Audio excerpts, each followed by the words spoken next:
Hey there, sports fans. With Taylor Gelbrick, I'm Alex Shoemaker. Welcome to Duck TV Sports.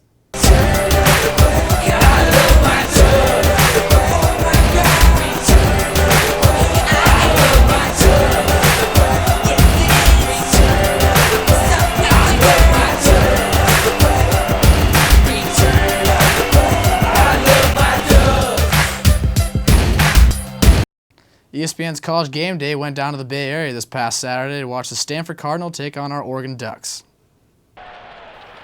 Andrew Luck and the number 4 ranked Stanford Cardinal took on the 7th ranked Oregon Ducks. The game had huge implications for the Pac-12 championship game.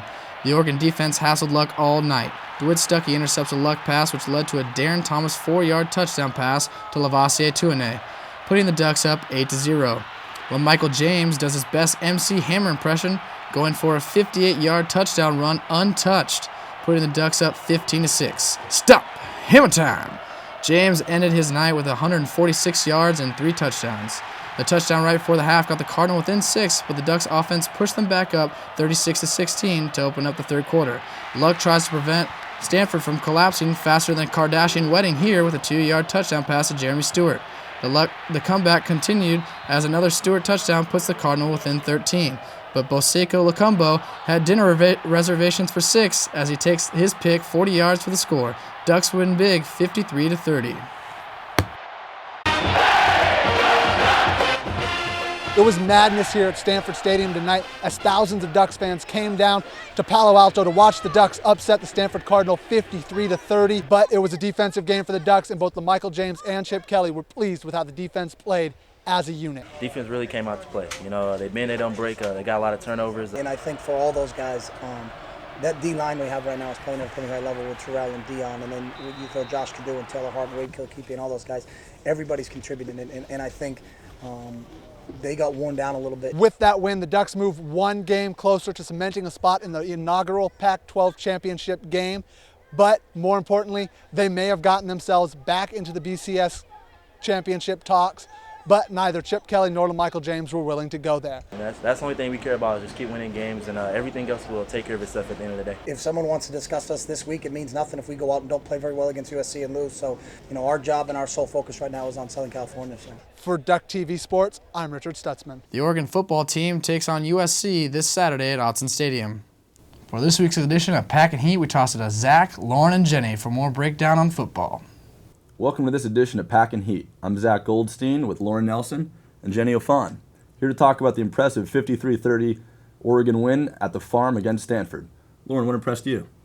I think we have to really give it to Chip Kelly. Oregon's zone read run game prevented Stanford's defense from advancing at all, and also allowed Oregon's offensive line to create tremendous gaps. So whenever Darren Thomas handed the ball off to LaMichael James, he was able to use his speed and agility to break right through that and into the end zone. He did have a 58-yard run touchdown, and his overall stats were 146 yards, 3 touchdowns on 20 carries. So overall, LaMichael James definitely had a great game for Oregon. Chip in the offense had a great game. How about Aliotti in the defense? I think the only way the Ducks were going to win this game is if they were going to play well on defense, which they did. Thanks to Nick Aliotti's good disguises on the blitzes, we forced Andrew Luck and his Cardinals for 5 turnovers, which was really impressive. In the fourth quarter, we saw Boseko Lacumbo get a touchdown from an off-his interception. I think after this game, the Ducks really showed the nation that we can play at that national championship level. I agree. Thanks, Jenny. Thanks, Lauren. I'm Zach Goldstein. That's all the time we have today. Women's volleyball returned from a sweep over the Arizona schools to take on the schools from Southern California. The Ducks hosted the UCLA Bruins at Matthew Knight Arena on Friday. UCLA scored on this kill from Mariana Aquino and finished the night with 11 kills. Then it's Rachel Kidder on the pass from Lauren Van Orden. Bruins lead 13-9. Later on in the first set, Lauren Plum gets a point, but it would not be enough as UCLA takes the first set 25-20. The Ducks come out fighting in the second set. Haley Jacob passes it up for the Elena Bergsma kill, but Oregon drops the set 25-23. After Oregon takes the next 2 sets to tie the match at 2 apiece, Bergsma scores in the 5th on this kill. She would finish the night with 25 kills and a career-high 29 points. She scores the game-winning point here, ending the set 15-9 and the match 3 sets to 2. Number 4, USC came into Eugene last Saturday to take on the 20th ranked Oregon women's volleyball team. The Trojans swept the Ducks in straight sets. It was the Trojans' 17th conference win in its last 18 matches. The Ducks were led by redshirt junior Elena Bergsma as she posted her 14th straight double-digit kill match.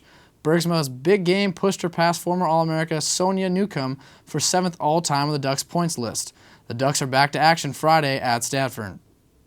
Men's basketball team traveled east Friday night to take on the number 7 Vanderbilt Commodores. Oregon made just 6 of 17 free throw attempts, just 35%. Adding the fact that the Ducks gave up 17 offensive rebounds and turned the ball over 20 times, it's no wonder the Ducks lost. Oregon battled throughout, but an 18-0 run to end the first half proved to be too much to overcome. Vanderbilt with a 78-64 victory over the Ducks. Center Tony Woods led all Ducks with 12 points. Brett Kingba and E.J. Singler with 10 each. Ducks played Eastern Washington on Thursday night. That's all the time we have this week. Thank you for tuning in to Duck TV Sports. For Alex Shoemaker, I'm Taylor Gelbrick. See you in January.